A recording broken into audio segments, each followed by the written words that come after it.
Senior IPS అధికారి yes సంజయ్ను AP ప్రభుత్వం suspend చేసింది. గతంలో అగ్నిమాపక డైరెక్టర్ జనరల్గా సిఐడి విభాగాధిపతిగా పనిచేసిన ఆయన తన అధికారిక హోదాను అడ్డం పెట్టుకుని పెద్ద ఎత్తున ప్రభుత్వ నిధులు దుర్వినియోగం చేసినట్లు విజిలెన్స్ అండ్ ఎన్ఫోర్స్మెంట్ విచారణలో తేలింది.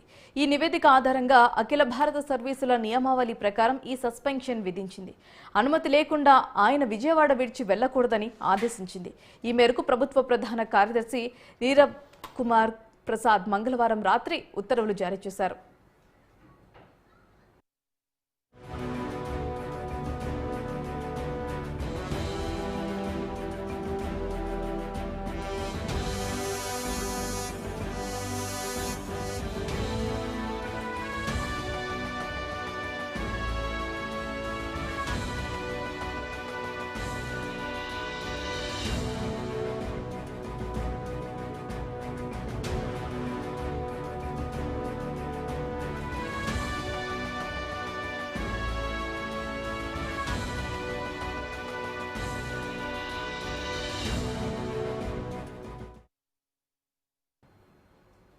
ఇంటర్ కాలేజీలో విద్యార్థుల మరణాలపై మంత్రి కోమటిరెడ్డి వెంకట